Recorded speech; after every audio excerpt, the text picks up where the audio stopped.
All right, so we can just have a look at the connections that we're going to make um, when we do this. But before that, before we actually connect the buttons, I want I want you all to understand this extension for the pins that you can generally use. It's a wedge. It's called as a Pi Wedge B plus. So you can always use this, which makes it breadboard friendly. And also you have a lot of couple of things written out here where it actually writes down the GPIO numbers and stuff like that. Maybe I'll just try to make it a bit clear for you if possible. So here we have, let's say, can you see the GPIO pin numberings, which are quite clear?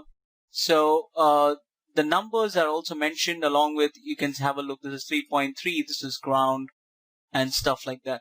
So we can have a couple of these things, if you have the wedge, which is an extension for the pins of the Raspberry Pi. So we're going to use that, right? Okay, so I'm going to make those connections, and so I get this back. All right, so what I'm going to do is, let me say I'm going to insert the pins it's supposed to be inserted in this particular fashion. I'm going to insert this into the pins of the Raspberry Pi, this particular wedge, which is quite open. It is a female end which can go into the 40 pins of the Raspberry Pi. So you can have a look, right? So we can just put them in. It will just go in like,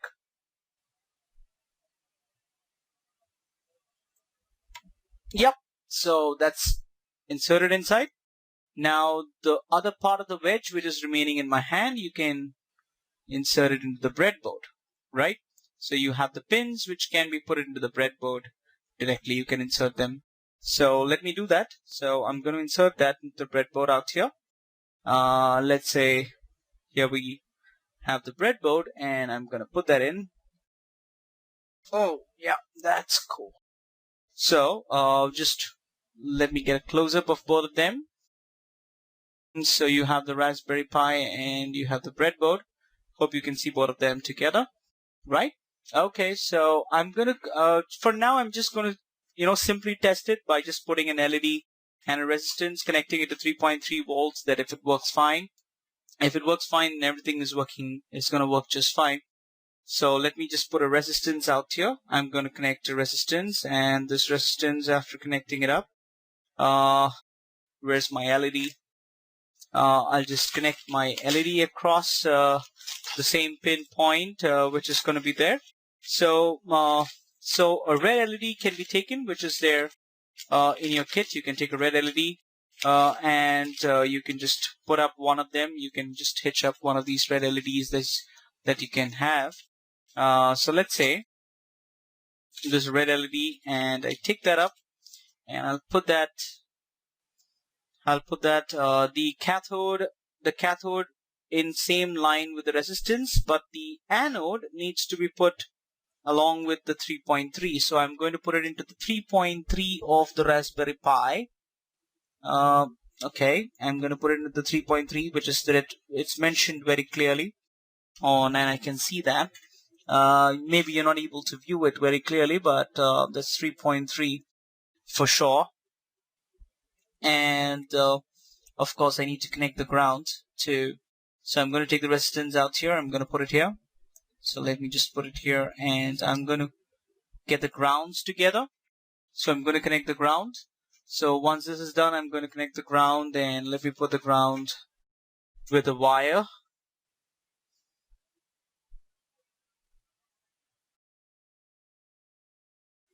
Right. And my LED goes boom. It goes on. Right. Okay, so with this done, we've understood, okay, how to put a wedge, but that's not my aim. My aim was to put two buttons. So let me just put my two buttons and then get the same thing across. So I get my button 1 and I get my button 2. Let me have a look. My button's gone inside well. and I have a button 2, which also I'm going to insert it. No, this button has got bent a bit. I'll take another one. Right, so I'll take another button. That button 2 can be inserted within this. Okay, I'm gonna put this as ground for now. I don't want the LED to glow. That's not my aim anymore. I just need to give both the buttons ground, right? So I'm gonna put ground for one of the button ends, and I'm gonna take the same ground from here and put it for another one of the button ends, right? Okay, so with that done, as you can have a look, the ground from the Raspberry Pi comes to the ground of the button, and from the button ground, I'm just sharing that same ground with another button too. The other two pins of the remaining pin of the button, that is this pin of the button and this pin of the button, needs to be connected to the GPIO pins. So the GPIO pins that we put in the program is button 1 is pin number 18 and button 2 is pin number 19. Let's have a look at which is pin number 18. So this is pin number 18 and this is pin number 19. So I'm going to take two male-to-male wires and insert them. Let me say, I'll just put a blue wire, which I'm going to connect from GPIO 18. I take from GPIO 18 and I'm going to put it in this, and from GPIO 19 I'm going to put it in putting it in this one, right? So 19 is put in the other button, 18 is put in this button. All right, with these connections on, we can safely make our checks. Let's make our checks for the email, and then so we get back to the code, and then we make our checks for the email. All right? Okay.